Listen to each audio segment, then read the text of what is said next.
All right, all right, all right. Welcome to Primetime Home Buyers. Excuse my voice, y'all. I took a nap. I did. I'm gonna drink some tea and my voice gonna clear up. I was a little tired. I hope you guys having a great Friday. Watch, my voice gonna clear up. Okay. I hope you guys are having a great Friday. You're here with Lashley, your host, your tax lien expert. And today, yes, I have some action-packed information for you guys. You know, when I say that, most likely it's not action-packed, it's very formal. Yes, today we're gonna have a formal presentation again to give you as much information about understanding taxes for real estate investors, and we're going to put a little spin on it so you can understand taxes for real estate investors slash business owner investors. What does that mean?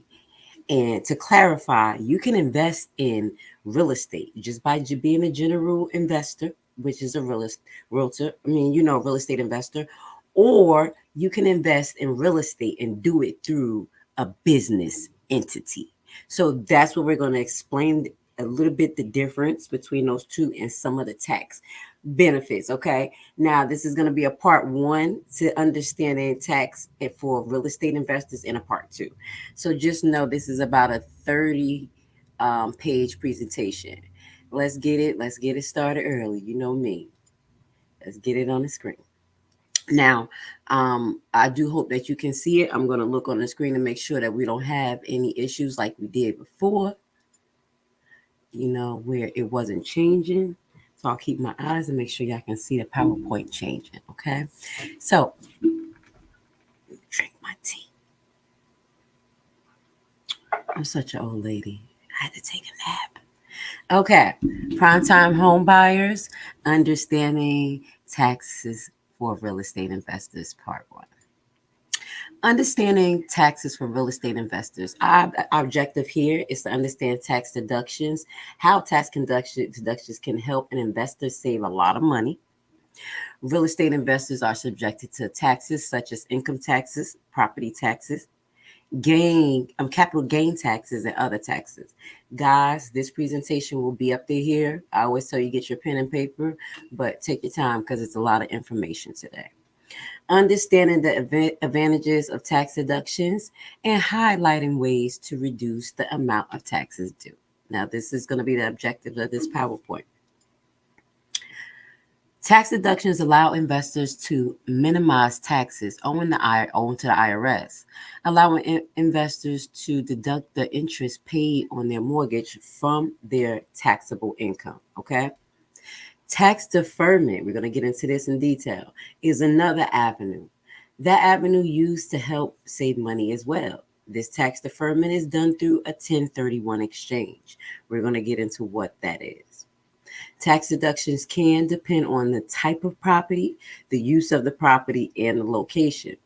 It is very important to have a thorough understanding of the tax deductions. As a real estate investor, it can save you potentially a lot of money and can help you avoid legal issues. Uncle Sam. Okay. Understanding and monitoring your taxes also can financially benefit businesses by understanding its deductibles and your cash flow. So while you're actually getting prepared for tax season throughout the whole year, which is just basically keeping a good track record of all your spending, all your income, and then if you do it on a monthly basis or every 3 months, it's going to be really easy to actually tally the taxes because you're going to be doing them in increments. Okay. Just like how I told you, they set up for business entities on the state level to actually pay taxes when you're a new business. So they'll be like, report every month. And if they see you're not making a lot of money, they'll probably say report every 6 months, then a year, that type. That is what I'm talking about. So that's what you have to do as a business owner and a real estate investor. Tax benefits of investing in real estate. The greatest benefit of investing from your real estate investment is that you can avoid paying typical employment tax. Do apologize for the typo. So when you invest in real estate, you're not taxed as employment tax. It's a different type of tax. Some of the taxes that we talked about, capital gain, and interest and those type of things. Okay. Employment taxes is the income entrepreneurs receive from their entrepreneur activity. So I'm defining the difference for you right now. So when you're under a business in an LLC, as I told you, is different percentage that you can owe of the company. When you're in a partnership, that also base your liability when it comes to not only liability, but what you're liable for taxes. Okay, so let's keep that in mind. And LLCs, because they deal with pass-through taxes, we're going to talk about, as I highlighted in our last presentation, pass-through taxes. We're going to show you how that benefits you as real estate investor. Estate taxes. This is something we need to know about. Estate taxes is the taxes that is paid on your property at the end of death. The taxes is based on the fair market value of the property, and this can be added to your gross state income. Okay, this is the gross estate income. Okay, and what is the gross estate income? Okay, so to make sure you can hear me. Gross estate can include the property, the cash, security, anything dealing with that property, a trust. Okay, we went into trust a little bit. We're going to double back into trust for you guys to understand the importance of trust and what the benefits you can use it as a tool for you as an investor in tax liens and properties. Annuities that's connected to the property, business interests, other assets, and insurance. That is considered the gross estate, which you will be taxed on. Once all of these are accounted for under the gross estate, then you can add deductions to help reduce the value and allow you to save money. This is the game where you want to lower how much you owe Uncle Sam, because that's really where you get hit in the pocket. Using deductions such as expenses, property maintenance can be used, and we're going to give you a little bit more. But this is related to specifically estate taxes. So if you want to know about estate taxes and the deductions you can use, you go to IRS website and you get some more details. Okay. Property taxes. We all know what property taxes is. I did a full live on it. How to contest property taxes if you think it's too much. Property taxes went through the roof. Yearly property taxes. This is on everyone's physical property in the United States. The local municipality collects these taxes for services such as school, roads, libraries, and other emergency services. These taxes supersede your mortgage and continue for the life of your ownership. And we know it supersedes your mortgage, guys, because we're tax lien and tax deeds investors, right? And we're above the mortgage company. They'll have to pay us, right? So that's just another way of saying that, okay? Property taxes. In many cases, the value of the property is multiplied by the local tax rate to determine the tax amount. Okay, they have their tax rate. You can look into that when you're ready to contest. Keep in mind, commercial properties usually have a higher tax rate. In some jurisdiction, an additional tax is added for business personal property. So if you're working out of your home, sometimes you can use it for that portion of where you're working at your home as a tax deduction. Or sometimes they consider if it's a full business and you're not living there and it's non-residential, you're going to pay business taxes on that, okay? These taxes are based on the business, such as the equipment, the fixtures, the furniture, and other items that help you make money. If these type of taxes are imposed on you, it is recommended that you file a business property sheet each year. And this will determine your personal property versus your business property. Okay. So that's if maybe you have a 2-story, you live upstairs and your business downstairs. Let's give you an example like that. Or you have a room where you do business out of. There are certain ways that the IRS let you calculate that in percentages when you're doing your taxes. All right. Real estate income continued taxes. This real estate taxes is imposed on money earned from real rental property. Okay, this is specifically for rental property. Investors would report income on the Schedule E form 1040 and report any supplemental income and losses at the time based on rental property. Okay, I'm going to get into some of the things that you can claim and some of the things that you can't. And there's a difference between rental property and vacation property. Okay, and we're going to get into that. Consider qualified business income for rental property. If you are considered, and this is when I'm talking about a pass-through entity, if you are LLC, consider qualified business income for rental property. So that's if you are LLC and you're investing in property. If you are consider a pass-through entity, example LLC, you may be eligible for qualified business income deductions. They change yearly. You'll be updated, especially if you do TurboTaxes. Everything's automated. Okay, to qualify for this deduction, the property owner must spend at least 250 hours of your year managing the property and keeping records of your activity. This is how thorough it gets. Okay, you want to have it in the pocket, because if they audit you, you want to just throw it out there. This is what we do with Primetime Home Buyers, the buyback team. We're not about to lose. We got all our stuff in order. I'll show you how Lashley do it. Go ahead and order me, and I'll be like, bing, bang, boom. Okay, and everything is accounted for, because I'm not about to play with them. I'm going to the side, but it's a lot of injustice that go on. And once the little guy make a little mistake, we get heavy penalties. So we're not trying to deal with that. Capital gain taxes, we're going to get into that a little bit more so you can understand that. Capital gain taxes is taxes on the amount that you receive from proceeds of a sale of your property. Now I'm going to give you a way of how to kind of like balance that out. The sale of the property must be greater than the original amount you paid. So if you paid $500,000 and you sold it for $515,000, your capital gain was $15,000. Okay, and you'll be taxed on that $15,000. This capital gain is calculated by your net proceeds subtracted from the cost.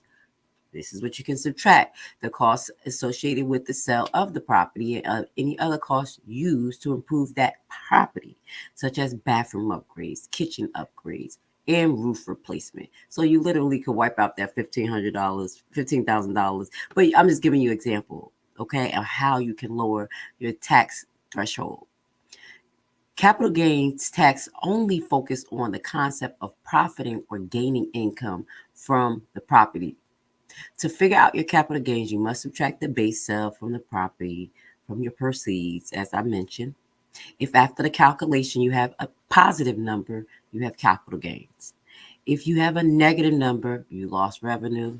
It's okay, just for the first time. But that don't usually happen. It shouldn't happen, but it probably happened in a market like this if it implode and you paid $400,000 for a house and you got a loan, and all of a sudden the market value go down to $300,000. Hey, that happened in 2008 housing crisis, guys. So that's an example. Okay, so capital gain taxes, exclusions. Let's get into it. In some cases, capital gain taxes is excluded. How can we exclude it? If the personal gains up to $250,000 from a sale from their primary home. If this is your primary first home, you can get an exclusion for $250,000. Okay, I don't think that changed as of yet, but you can verify that with the IRS. The home must be their primary residence. They must have owned and lived in the home for no less than 2 years of the 5 years of ownership to be considered for exclusion of the capital gain taxes. Does that make sense? So you may get a property, stay in it for 3 years, and then, while you building up other properties, then sell that, but that has to be your primary home, and you probably can avoid $250,000 of capital gain taxes. That's what you will be avoided being paid taxes on. But if you sell a property for $300,000, you're gonna pay $50,000 in capital gain taxes. This is how this works. Does that make sense? The exclusion. Okay. If the threshold goes higher with the exclusion, then that's the amount that you'll be able to use. Does that make sense? All right. And if you have some questions at the end of the live, please put your questions in and I'll answer them to the best of my abilities. Some capital gain taxes can be excluded based on other factors. What are they? Relocation related to natural disaster or job displacement. You had to sell quickly. medical issues and health reasons, you had to sell quickly. Unforeseen circumstances such as death, you had to sell quickly. And there's ways that you could communicate that with the IRS so you can possibly qualify for the capital gain taxes exclusion. Okay, did you know? So these are other ways as well. Let's get into what the 1031 exchange. And this is what's going to help you kind of defer those capital gains a little bit. Okay. Deferring capital gain taxes. How do we do that? This is a simple process of selling one property and buying another of like kind or value.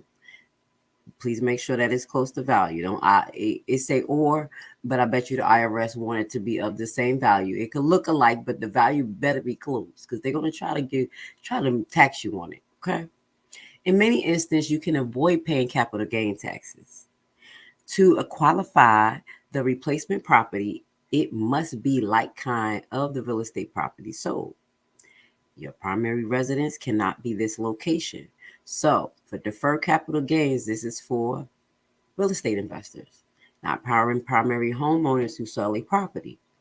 You are still responsible for paying a fair market value other non-residents and cash benefits from the other properties or this property. So this is just the sale. But if you have any other gains like rental gains, that does not fall under this capital gains deferment, the 1031. The rent monies don't. Does that make sense? You must replace the property within 45 days of the sale. You must have possession of the property, which in 180 days. What's the difference, guys? You can possess it, but you can own it, but you have to possess it. Like for instance, we'll own the deed, the property that we got the deed on, but if someone lives in that property still, we don't have full possession. We have to get them out, and that's where we get a sheriff to serve them, and we have to do a formal eviction. So this is giving you time for those considerations when you're dealing with those type of properties and situations. Okay. This transaction is reported on the 1031 exchange form 8824, known as like kind exchange. Okay. Make sure you take notes, guys. And so you can ask your tax specialist if you don't do your own taxes. Short-term versus long-term capital gains. All right, short-term capital gains, just giving you ideas what it is noted if you own a property for less than 1 year. That's a high value buyer and seller. In this time frame, you must obtain income. That's you're obtaining income buying and selling. So your short-term capital gain, you got to pay taxes on that. Long-term capital gains is if you own the property for more than 1 year and receive income. This may allow you to receive a better tax rate because we're going to talk about that. You can defer your taxes over time as well. We're going to get into that for that particular tax rate for the fair market value taxes that you have to pay on that property. Okay. Deductions. So let's just highlight intro to the deductions. State and local tax deductions. If you are a homeowner, you can deduct up to $10,000 on your property taxes. This can be done either on the state or local income tax level. See your government for details, your local government, okay? Mortgage interest deductions. You know, when they send you that little form at the end of the year, you pay taxes on it, and you put that within your filing when you do your taxes, or your tax person asks you for that. This is what it is. This deduction will allow you to deduct the interest you pay up to $750,000. This can be done on your first or second home purchase before 2017. So if you purchase it from before 2017, you can get this mortgage interest deduction up to $750,000. But they do have deductions for when you do pay interest on your mortgage, but it probably not be this much, but they do yearly. You can receive mortgage interest deductions up to $1 million if applicable. That's what I'm giving you an example. Okay, it just depends on the tax year and what they're trying to incentivize us with. Okay, how we doing, guys? Are we doing good? Okay, deductions for real estate investors. Property taxes. These are the deductions you can look forward to using. You could deduct your property taxes, insurance, mortgage interest, operation expenses, maintenance and repairs on plumbing, advertising property, and money paid to rental agencies. These can all be considered tax deduction, and this can be used for tax deductions for um, people who are renting their home and people who are not. Because I add the portion where advertising property and money paid to real rental agencies. That's people who are renting their property out. Some of the deductions you can use. Okay, so let's get into depreciation. What is depreciation? Depreciation is a concept used to lower the tax rate amount on the business property. Let's do this. This depreciation is basically you spreading that the amount of taxes over years. Okay, that is basically what depreciation is when we talk in IRS terms. When using depreciation, the IRS consider the depreciation based on the cost across the use of the life of the property. So it's a particular amount of time of the life of the property. And that's how the life of the property with you owning it. Okay. If you started a business today, you can spread the depreciation over 27 years. This will mean that about 3 to 4% will be your base tax rate each year. This is someone who owns a business and you sell and buy property. If you hold that property over 27 years and the tax rate is 25% or whatever it is, it's going to be divided over that 27 years. Okay. That's depreciation. Please keep in mind that this is an abstract based on current tax year rates for business properties. Abstract. Just do some numbers out there. You have to verify each tax year. But I want you to understand depreciation and how you can use it as a business owner when you're dealing with real estate. Does that make sense? Because when you hear depreciation, you think of something else. But in every genre, things mean different. Okay. Now, depreciation recapturing on property. Dun dun dun dun. The IRS give you something and they want to take it back. If you decide to sell this rental property before the terms of the 27 years or the terms of the depreciation rate calculated, you could have did it over 10 years, 15 years, whatever. But you need to abide by it. Keep the property. The IRS would try to regain some of the original tax rate of the rental property, which is at or about 25%. So you see, as just someone who's buying and investing in real estate without an LLC, without it becoming business income, you could pay up to 25%. Hint, okay? That's why we talk about business entities, the type, which ones are important, which ones could benefit you. Okay. If you sell the property, you lose money. Then depreciation recapture won't apply. So if you sell a property and you lose money, the depreciation recapture just don't matter. They like whatever. You see, they got their little money. The market changed. The house is not worth the value. It's okay. The idea is to keep the property over a lifetime of the depreciation time frame. If not, the IRS will seek its full 25% tax rate. So if you only paid up to 15 in these years that you was going 27, they're gonna get back that 10%. Okay. Dun dun dun dun. All right, so let's get a little bit into opportunity zones. Yes, opportunity zones were created around 2017 to improve communities by offering business tax cut to produce jobs or opportunities as well. Opportunity zones was created under the 2017 Tax Cut and Job Act, creating business benefits from opportunity zones through tax benefits. So that's what it is. And if you have not seen, I did a full video on opportunity zones, how to look for these opportunity zones on the IRS website, where they're at in different states. If you don't recall, please go into our Secure Your Energy playlist on YouTube.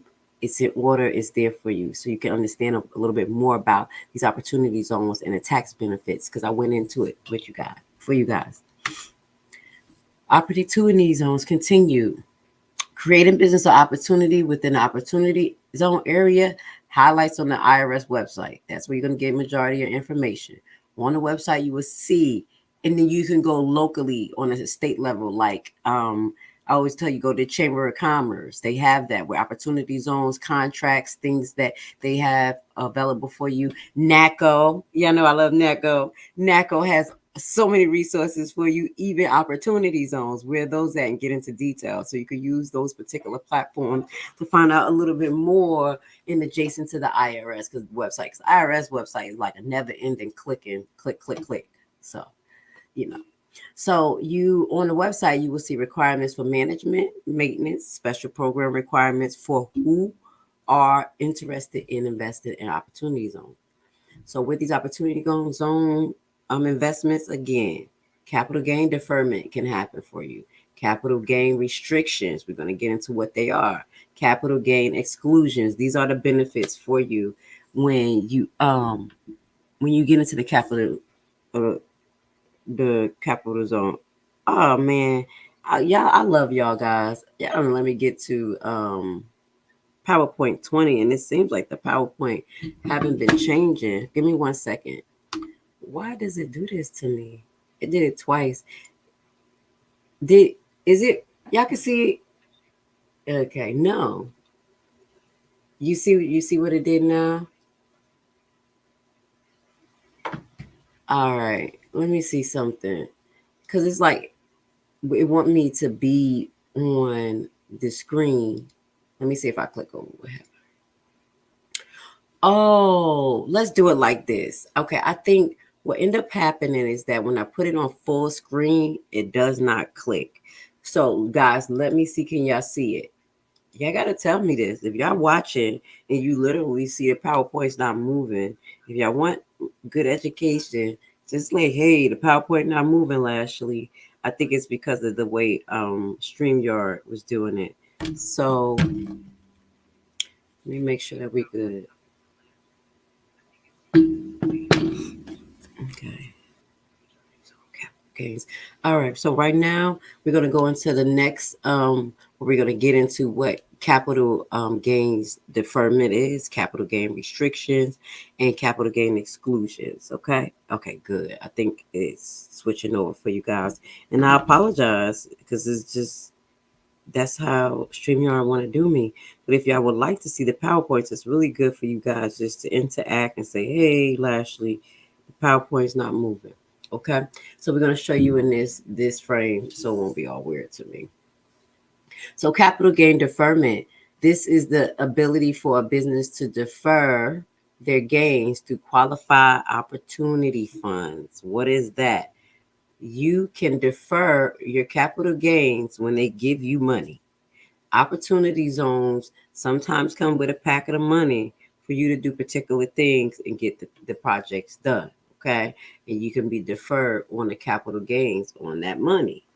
Capital gain restrictions. In some cases where capital gains are held for at least 5 years, you can receive a significant amount of tax reduction. Remember what I just told you? If you're holding a property, you can pay over the course of years, and that's called depreciation. Okay. This tax reduction increased over the life of the business and the real estate property. And this is a benefit for people who invest in opportunity zones. Capital gain exclusion. In the case where you gain capital gain taxes from a qualified opportunity fund, that's monies you can get in adjacent when you decide to invest in an opportunity zone to finish a project, get a particular project done for that county, but you just have different things that you have to requirements, as I told you, maintenance, things you have to do to keep that money and stay in compliance. So in the case where it is capital gain exclusions, because you got this money, you can hold it for up to at least 10 years and you will be excluded from paying capital gain taxes. So if you hold the capital and the actual property in many cases and keep it running for 10 years, any capital gains that you have made, you will not be taxed on. And that is some of the benefits of opportunity zone. Okay. Make sure. So I did tell you there's a difference between vacation rental expenses and real estate expenses. All right. Now let's get into it. Deducted vacation property income can be like deducting long-term rental property income. So deducting vacation property income could be similar. But the difference is investors must keep in mind that there are other valuables that the IRS considers valuables or the variables. Okay. Such as if the property was used for business enjoyment or rent for less than 2 weeks of a calendar year. This may not be considered a vacation home. So if you use the property for business enjoyment or rent for less than 2 weeks, not even a week, is not a vacation home. Vacation home deductions have many restrictions. So you don't want to say you got a vacation home unless you got a vacation home. Such as if a substantial amount of services is offered to a guest in your vacation home, like an Airbnb, these services may not be able to be considered deductions. Okay, that's what people say. Oh, get all the deductions. That's some of the things they would benefit with the Airbnb. But if you pay for too many commodities and things, and you think you're gonna write it off, they like, nope. You wanted the $1 million couch, those type of things. So vacation rental expenses and real estate taxes continue. Long-term rental vacation homes. They are subjected to special rules based on personal use versus percentage of rental use. Long-term rental slash vacation homes. So if you live there for personal use, you won't be able to claim the full home as a rental or vacation home, only a portion of it. Short-term rental vacation homes has same consideration as the long-term rental home, but additional restrictions are put on specialized substantial service provided, as we talked about. I see, because this is the editing mode. Vacation, real estate expenses, and real estate continue. Keep in mind, other considerations can create tax implications and deductions for you, such as I told you, furnished properties versus unfurnished properties, and the calculation of the depreciation of what you have put in. Like I said, you got $1 million couch, they may not let you write it off. It got to be reasonable. But these are some of the things you can include in your deduction. So we're going to get to the key takeaways because we're getting down to the last 5 PowerPoints. Again, I want to apologize that it was not clicking through. If you are active with me, especially Rumble, YouTube, if you see that is a glitch, you can't hear me, please say something. Please interact. A lot of this information is basically for you. I do this. I do this. I do my own taxes. I do my own thing. I just love to educate people so they can be self sufficient. I don't want anyone to be taken advantage of anymore. These key elements that I teach you, and if you grasp it, you can take it and run with it and do whatever. Okay, so if you see any glitches in my live broadcast, just let me know. Please support the broadcast by hitting the like button. That let me know that you like the things that I'm putting out there. Because what I put out there is a little heavy for people. We got a different breed of people. Got attention span on too. It's nothing I can do for you. But if you like it, hit the like button so more people like you and me can get this work. Okay? All right, so let's get down to the last few PowerPoints. Key takeaways. Find a tax professional. Just because Lashley do it herself doesn't mean that you got to do it. It is important to find a tax professional who is educated in business taxes, real estate taxes, to ensure that you are following the IRS code. It is also recommended to have a tax professional who is knowledgeable about taxations on trust accounts, because our part 2 is going to get into some nitty gritty, and I'm going to give you a highlight of some of the things we're going to talk about. Understanding the tax implications when you own rental property and receive income. These are the key takeaways that you should have an idea about right now. Understanding the benefits of pass-through entities and the limitations on these entities and the benefits. You see?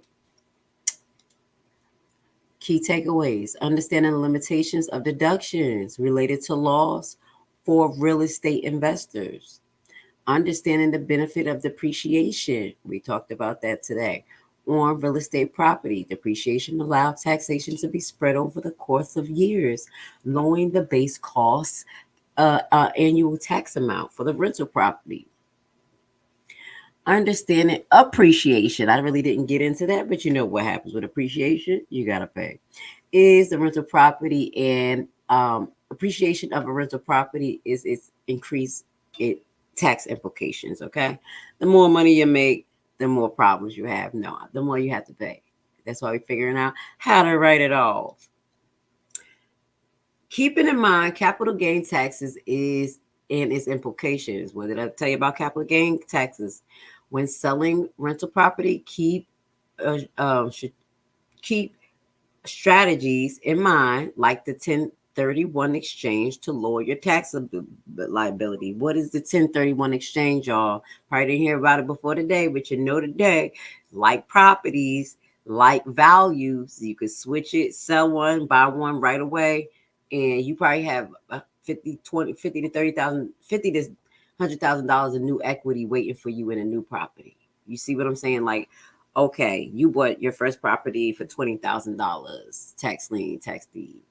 You sold it for $100,000. You got $80,000 in capital gain. You like, whoa, take that $80,000 and purchase a foreclosure, like value. Then that foreclosure that you purchased for $80,000 because it's foreclosed is actually worth $300,000.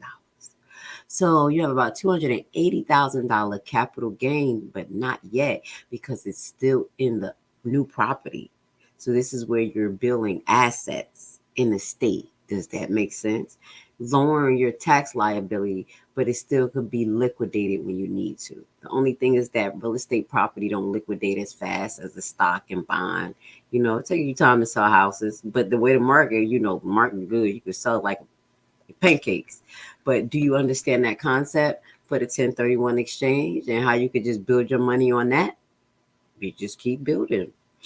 Learning tax strategies to help reduce taxes in high tax states is important. Using approaches like minimizing deductions, investing in structural improvements, and using pass-through entities to help decrease tax obligations. Another key takeaway, investors must have a strategic plan for multiple property management. Even when I say that with tax liens and tax deeds, when you start investing 4, 5, 6, 7, 8 tax liens, it's not that easy to manage. Once you get on board with the game and it becomes easier. But then you have to think about these tax liabilities. Now you got gain tax on this, you got capital gains on this. You can't mix this with this. This is not a 1, 2, 3 thing. So keep this in mind. And if you strategically keeping track of it throughout the year, it makes it so much easier to bring it together at the end of the year. Okay. We trying to win here. No issues. So we are getting down to one of our last two PowerPoints. Consideration for business owners / real estate investors. So do we see that there's a difference? You could be both or one, but you see the difference of tax obligations. Taxation can differ between business owners versus real estate investors. The business owner can deduct ordinary business expenses related to rental activities. This can include management fees, advertisement costs, repairs, etc. This can be used as deductions to lower their tax liabilities. Real estate investors, on the other hand, cannot use the same deductions, and they are limited to only deducting interest, fees, and property taxes. Okay? And that just depends on what type of real estate property it is. Your rental property, you got your different things, vacation, we went into that. This can result in a general real estate investor paying a higher tax because of its perceived higher income. Does that make sense? All right. So, lastly, making the most out of your investment. And this is going to be C part 2. All right. So, you let me know if you have any questions. I went into a lot of details today. We have a part 2 as well. that I'm going to give you a sneak peek of what we're going to be talking about in part 2, so you can get excited and you can start looking into it now. Most likely it probably won't be next week, next Friday, because I have a busy schedule. But next week we will be doing um um market watch, secure your energy. There's some things going on, laws changing, and listen what I would say, Rumble. I don't know. I be speaking things into existence. You remember we did the special on squatters, and I was talking about their rights and what they can do and all of this stuff and how it's getting out of control. And I said, wouldn't it be cool? And I didn't say if somebody should do it, but I said, would it be cool if somebody be like the squatter squad and they go squatting on the squatters? Someone has done it. So we're gonna go over next week. This man is going around squatting on the squatters, and it kind of got turned up a little bit. He made the news, but he making it happen. He's using their tactics on them, and it was so crazy, y'all, because we talked about this. I was like, wouldn't it be a cool idea? I said, but nobody do it. Lashley didn't tell you to do it, and somebody did it. So next week we're gonna go into what's going on with these squatters. Florida's passing laws to help homeowners. New York had a few untimely demise related to squatters. So that's what we're going to get into next week. Okay. So look forward to that on Friday. Now, when we get to part 2 of taxes and real estate investment, this is what I want you guys to be ready for. Okay. So we're going to just highlight some things: tax deferment versus tax investment. Tax deferment versus taxable investment. What is that? What's a taxable investment? We're going to go into a trust account, a closer look at a tax deferral instrument. We're going to be talking about that within part 2. We're going to go into the implications again of gains and loss and sales, taxes related to real estate, and how that is related to trust accounts where you have a home in a trust account. Go back into depreciation and recapturing. We're also going to go into probably S corps limitation in real estate. S corps limitation. You know, that's different. Corporations, that's different from a LLC. They have pretty much way more requirements. We're gonna get into that in part 2, and it's a lot more. Hold on one second. There's one more part because we want to get into other instruments you can use to defer your taxes.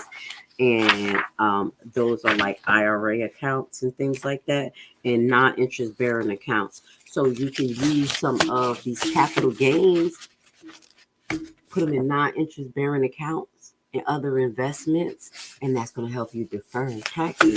So we're going to get into part 2 of other instruments you can use to help you defer your taxes as a real estate investor / business investor, and their tax implications. Okay, we're gonna have a little fun. So that's gonna be the week after next, and we have much more. I want to say thank you to everyone who showed up for last Sunday's monthly webinar. I appreciate you guys. It's a free webinar. Y'all know I love to talk, obviously.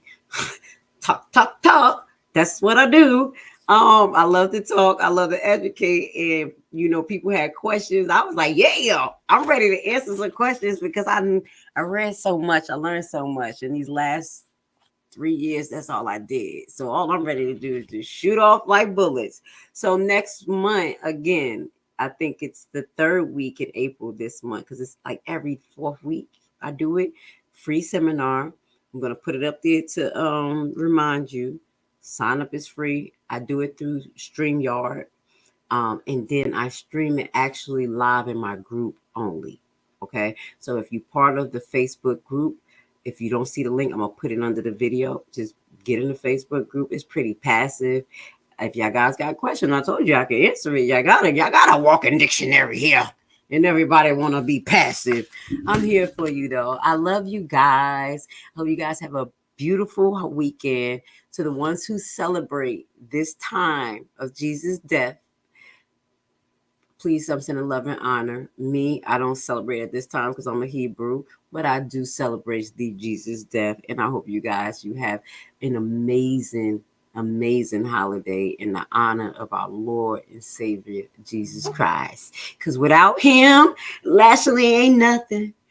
Ashley ain't nothing. I love you guys. See you next